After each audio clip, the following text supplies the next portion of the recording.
I wanted to talk to you today about my spiritual activation, what happened, what went down, and how I progressed through all of the transformation. So it started actually for me in the December of 2011. I started to really, really feel such immense dislike, hatred, despair, fury. Like I just hated my life. I knew something had to change. And there was so much, so many layers, so many programs and patterns that I was running, but I didn't know that at that stage. I was just really, really, really unhappy. So unhappy. Like I cannot begin to tell you how unhappy. And I actually wonder what I would have been like and what would have happened if I didn't have my spiritual activation and make the changes. I've never been someone who suffered from like long term deep depression or suicidal thoughts or anything else like that. But I honestly feel like if I had ignored all this and kept on going, I would have got to a very dark space and a dark place like that. So during the December of 2011, I was like, I need to make some changes. And of course, my greatest, best idea was hey, you could do some exercise and you could totally and utterly transform your life. And I committed to doing half an hour's worth of exercise every single day, minimum. For me, who had been completely stationary and not doing anything, this was pretty massive. Now, I did it and I would walk or I would do all kinds of different things that was on YouTube or some kind of thing. I did a mixture and I was not losing weight, which just made me furious. I was eating better, exercising every single day. I couldn't understand why my weight wasn't at least budging a little bit. So I know that that's ridiculous, but I was just in such a mess that this is like the universe is betraying me. And I was fully in so much outrage at myself and God and life. It was just a shit show. It really was. I was just in such an awful place. Now, a few things interesting that happened is in the January, I'd got back home from spending time with my brother and I got an email from a lady who would run workshops and meditations and facilitated spiritual stuff. And I'd been on her email list because of something I had seen ages ago, and I didn't really interact or read too much or attend any of the events or anything else like that. But this email came through about this amazing lady called Robin LaPlante who was visiting in April, and she was shamanic and she was going to talking about dragons and energy and all this other stuff. I can't even remember fully everything that was in there. I kind of heard the word shaman and dragons and was like emailing back, I'm in. I got a confirmation that she had written me down on the list and everything. And then with my subconscious and with everything that was going on, I forgot that I signed up to it. And this is one of these experiences where I feel like our future self comes in and will do things because they're important in like 3, 4, 5, 6 months. I don't know if you've experienced that, but I found it really fascinating because I just forgot about it. I go back to exercising each day. Nothing's getting better. I'm not feeling any better, and I'm getting angrier and angrier and angrier. Now, my birthday's at the end of March, and it was my 29th year. So I was in my Saturn return. I didn't know what a Saturn return was at that stage, but boy, do I know it now. And I fully had this incredibly awful defining moment, which is hysterical to think about. But when I went through it, it was just rough. So, my friend and her two children, we were talking about climbing Woollumbin, which is Mount Warning in the Northern Rivers. And people get torches and they go early in the dark and they see all the glowworms as they climb up, and then they watch the sunrise. And I'm like, right, I want to do this. And it was so fascinating to me because normally I would like think no, but I'm like, I can totally do it. And I've been exercising each day. I feel like this is a possibility. I'm confident, but it's a big climb, especially for someone who's overweight and unfit. But it just didn't even occur to me to not do it. So off we go. And we saw the glowworms and we're having a magical time of it. And it started to get really hard. And there's like hundreds of steps, maybe even thousands, and you climb slowly up this mountain. And my legs are burning, and I'm tired and I'm exhausted. And I feel like a burden to the children and my friend who are both so fit and active. It's a walk in the park for them. And this weird stubbornness activated inside of me. It was like if I could defeat this mountain, then everything would be fixed in my life. I can't control these feelings inside of me of just anger and despair and dislike and all the things.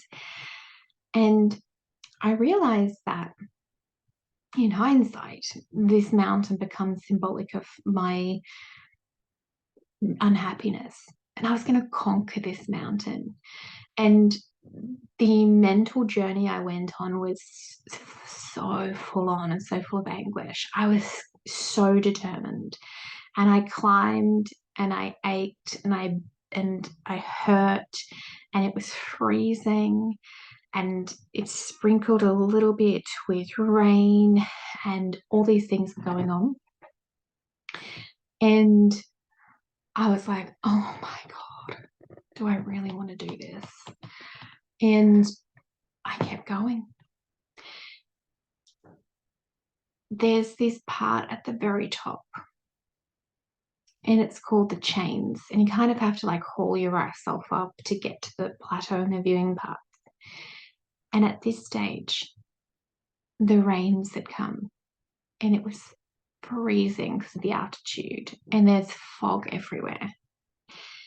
And I felt so furious. I'd started climbing these chains, and the rain coming down was pouring over the rocks and into my shoes. And I was freezing and wet.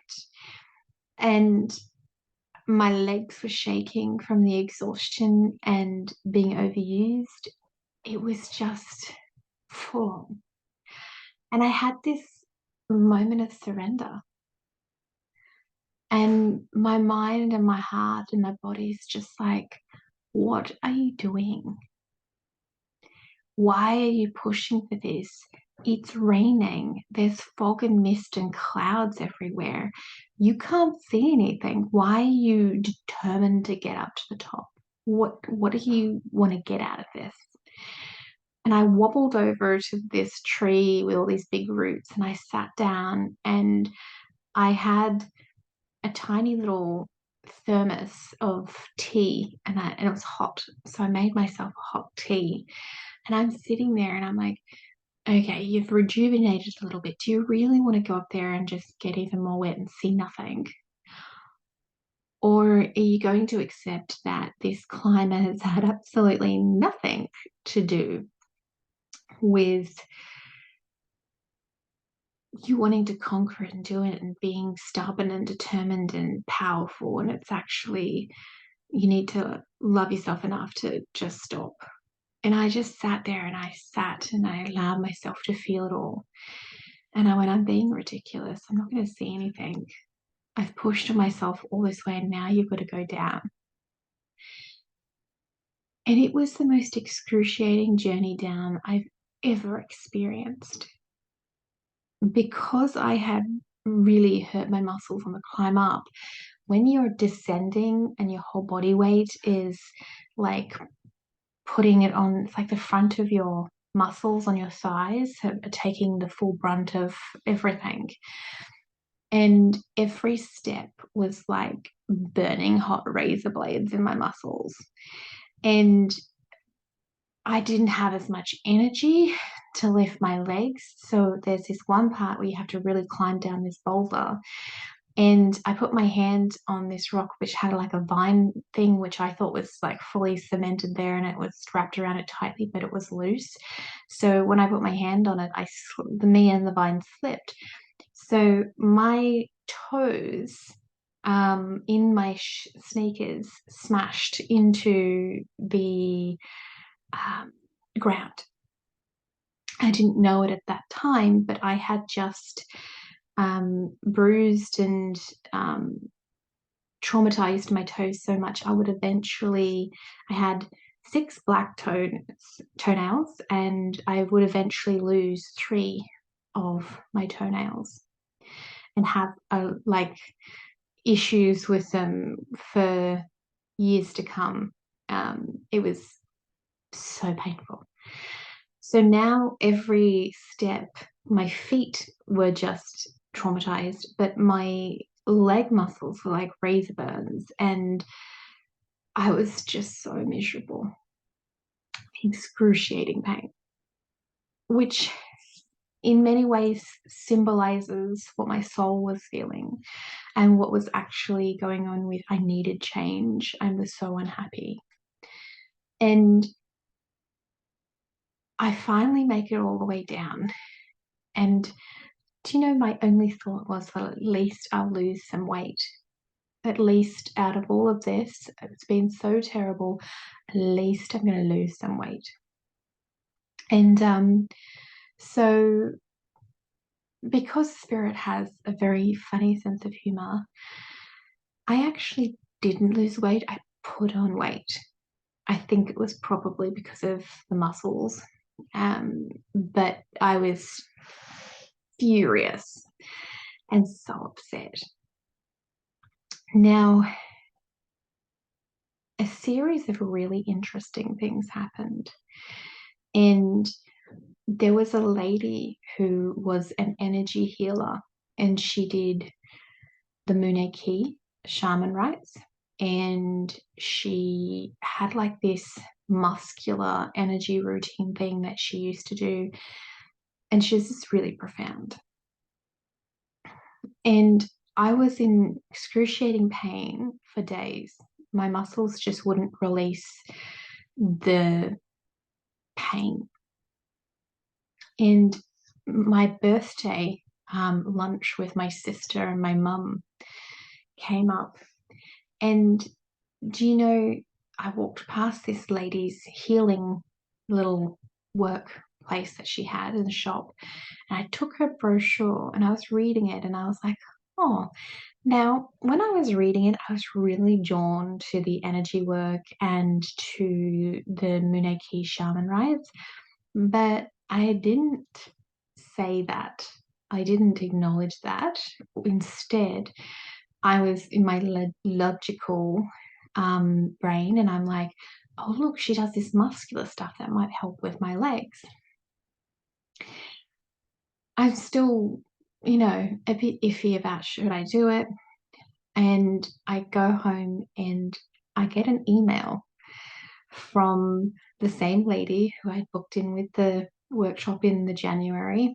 And she was recommending, have a session with this lady, and she mentions everything about her. And I'm just like, oh, two things in the one day. That's pretty magic.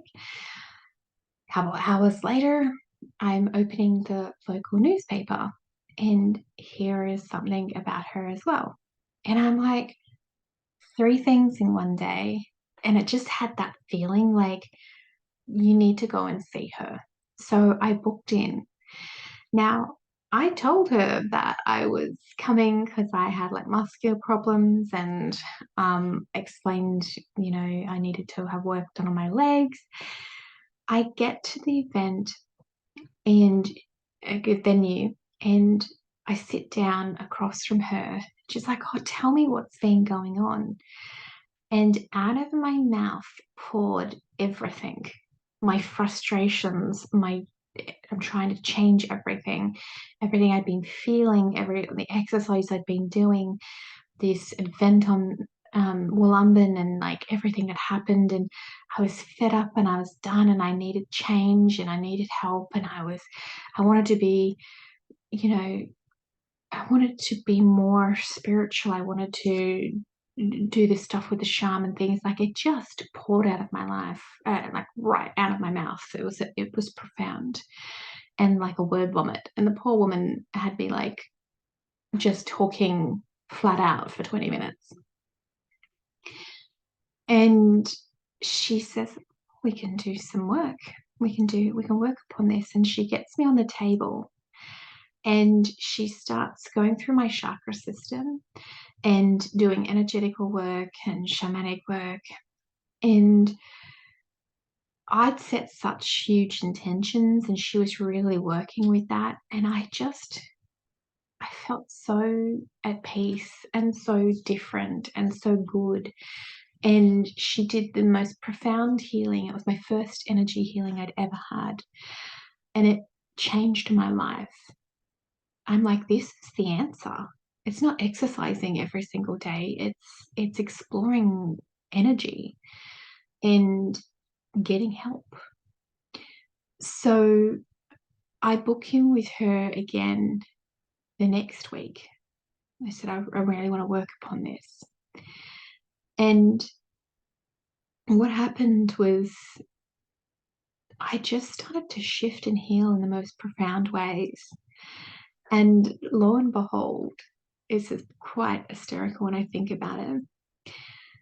But I get this email from the lady that I booked in with in January. And she's like, hey, I'm just reaching out because Robin the Plant's going to be arriving in a couple of weeks and just want to make sure you're still interested. And I had to go back and reread like what the whole workshop was about. And I'm like, oh my God, am I interested? Yes, yes, yes. So I I replied back, I am there. Thank you for this opportunity. Massive yes. And I decided that I wanted to do a few more energy healings in preparation for that. And the lady did this thing called a karmic release. I really pushed for those to have these energy clearings, and it was just so profound. Now, this lady said to me as she's working upon me, and she gave me her copy of The Power of Now by Eckhart Tolle to read, which was hysterical because my ego in that book had the most interesting relationship. I could only read 1 to 2 pages a day because my ego hated it that much. But I'd read the 1 or 2 pages, and everything that was on those pages, I'd experienced that day. No lie. It was so weird and magical.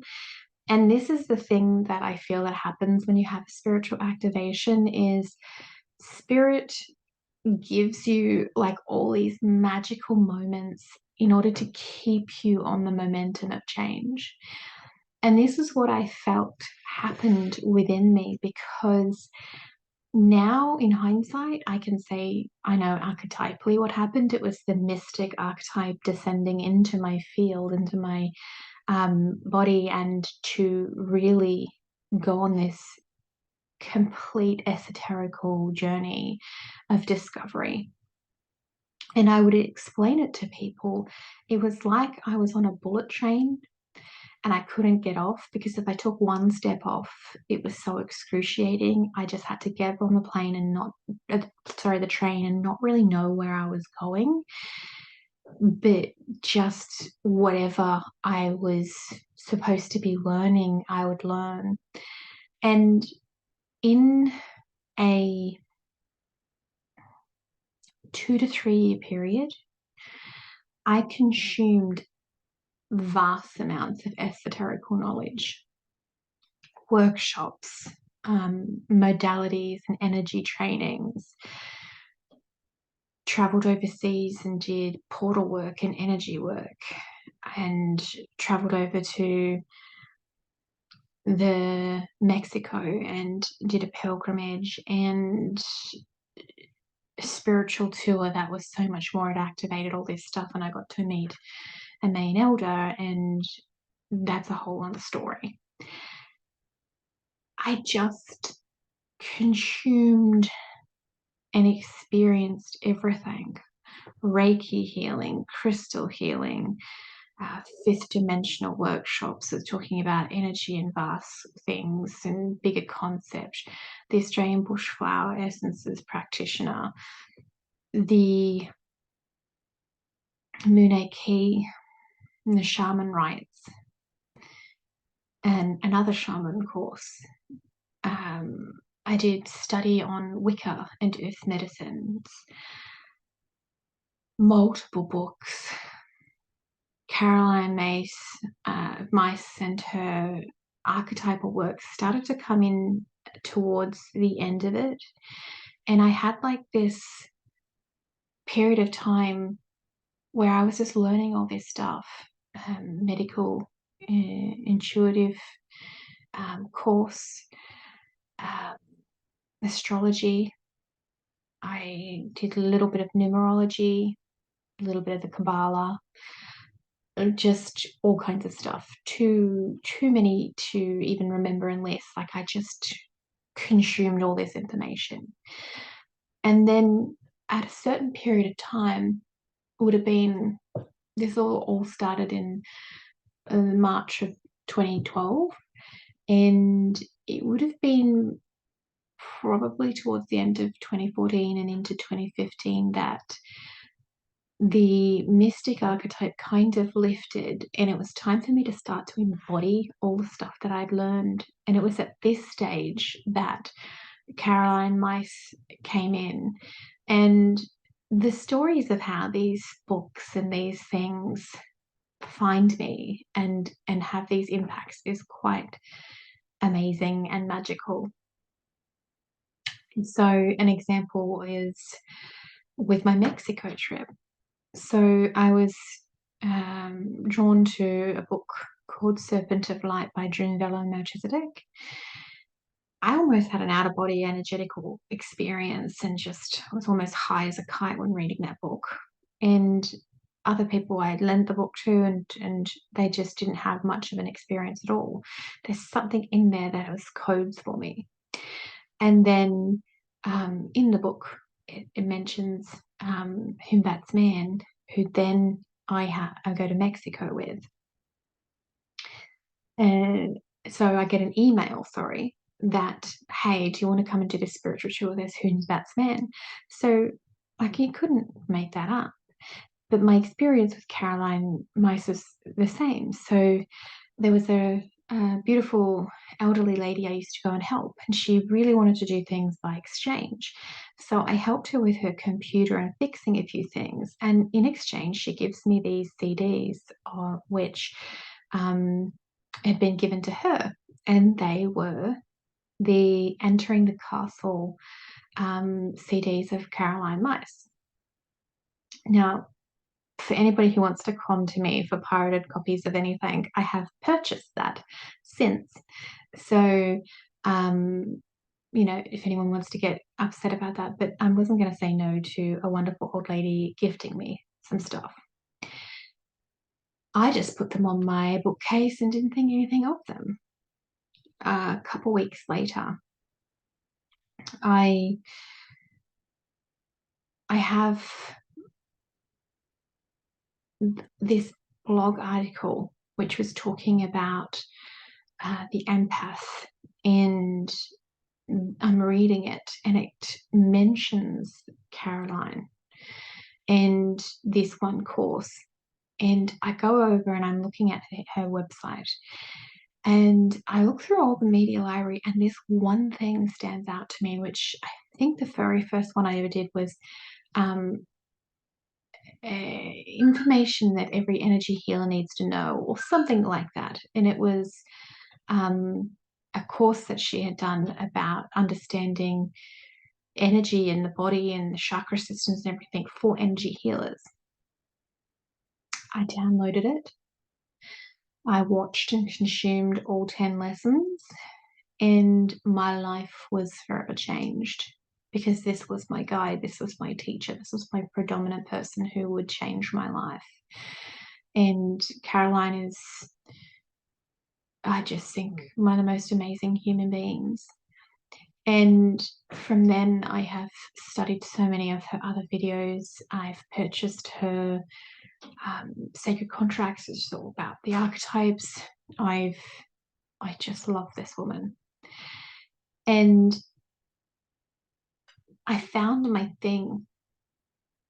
I found my way of putting all the information I had gathered and learned and having a tangible skill and way of seeing things. And this is what I love about every single person's spiritual activation is we all do it in our different ways, but it's all very similar. I can have somebody sit there and talk to me about incredible galactical and energetical and symbolical things that they're seeing, and my mind is actually interpreting it back into archetypal languages and experiences because that's how I view things. It's my thing, it's my lenses, it's how I transmute and understand and see things. So to me, archetypes is a language, it's a way of viewing and seeing things. It's no different than if someone comes through and they're a tantrika. A beautiful friend of mine's a tantrika, and she sees things through that lenses, and that's her operating system and how she processes and does things. Then you have other people who absolutely are just meditation gurus, and they can transmute and clear things with meditations, and it's their lens and it's their biggest toolkit. You got other people who do Akashic readings and go into the Akashic library, and that's how they see things, and that's their main lenses. You have people who do light language, who are just these incredible beings who bring through these light codes and sound codes, and that's their predominant lenses and how they see things and transmute things. But we're all doing the same thing. We just have a different flavor. We find this one thing, and it's like, I might have 10 or 20 different certificates, and I've done 50 different workshops and read 100 different books. But the thing that helps me the most is archetypal languaging and expressing and seeing how that can alchemize and transmute and transform. It's my jam, it's my thing. Other people can go through these massive transformative journeys, and they work with crystals a lot, and crystals are their jam, and they have like this bond that's deeper and more intrinsic. And all of our spiritual journeys and activations are profound and unique to us. And we go on this journey of gathering tools through my esoterical teachings and learnings and books and workshops and certificates and modalities and conversations and travels. I take little bits of everything.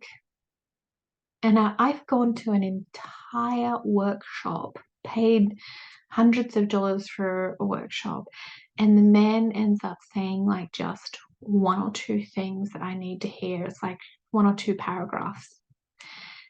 And that's what I needed. Bring that into my toolkit. I've read entire books and it's like 1 page or 1 paragraph that's had the code or the key or the thing that I needed to hear. And you form, as you're growing and as you're going, this identity of who you are and what you're wanting to do and how you're wanting to serve, if you're feeling called to serve, that is. And it's a combination of everything, and then you just find your thing, your jam, your thing that makes everything make sense. And you want to help people with that.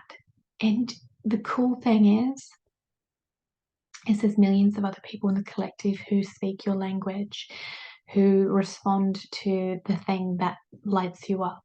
So if you're an Akashic reader and that's your lens, you will find other people that want Akashic readings because they're speaking your language. You know, if you're a light language person and you're facilitating and you're speaking it and healing it and working with it, you will find people who respond to it. There's no right or wrong. It's all individual, like, expressions and individual aspects. But we're all one. We're all connected. There's all people that speak the same things and have the same frequency as us and will respond. And it's wonderfully encouraging and beautifully wholesome, where you feel like you are part of the whole. We are all connected. We are all one. And it's such an intense journey when we have a spiritual activation, and it takes years. And the shadow work that is done, and the shadow work which is vital to do as we release belief systems, or we release programs, traumas, old versions of ourselves, societal programs where you have to learn and go, actually, you know what? I don't believe in that. I don't believe in that politics. I don't believe in that religion. I don't believe in those thought processes. I don't believe in that belief systems, everything. You have to form your own unique identity, and sometimes it's really, really hard. It took me 18 months to unprogram my religious woundings. It took me 6 months to fully let go of the inner critic. 3 months intense, and then I had a lot of work, and then the next 3 months was more transforming a few things. 3 to 6 months with self-love and being able to say nice things to myself. 6 to 12 months to fully be able to accept a compliment. 6 months to 12 months to fully stop people pleasing. The amount of work that I did, do you see how you need time to unprogram? And then after you do the big amount over a few years period, then comes the fine tuning of layers that you didn't even know that's there. To this day, I'm still finding interesting layers and healing other programs and different things. But I love my journey. I love my abilities. I love how quickly I can alchemize and transmute these things. Instead of getting stuck with my inner critic, I can see it and transmute it really quickly. If I'm in the midst of a trigger, I might have to do it 10 times a day, but there's none of that attachment to the belief systems anymore. If I have a nasty thought about myself, I clear it. I don't hold on to it like I used to. And that's profound. And so goddamn welcome. Thank you, thank you, thank you. Yes, yes, yes. I don't ever want to go back to it. And I can't. And that's probably what I want to end with as a reassuring aspect is once you really heal it and let it go, you never ever have to go back to it. You can have those layers that need to be peeled off. But once you've really learned something, once you've really let it go, healed it, transmuted it never comes back in its full totality, its full total full on energy. So you can have aspects, you can get frustrated and go, oh, I thought I've learned this lesson, I thought I've done this. But if you're really honest with yourself, it's just a layer. It's not like you're back in the full depths of despair of it. And if you are, then you never really healed it in the first place. You just stuck a band-aid on it.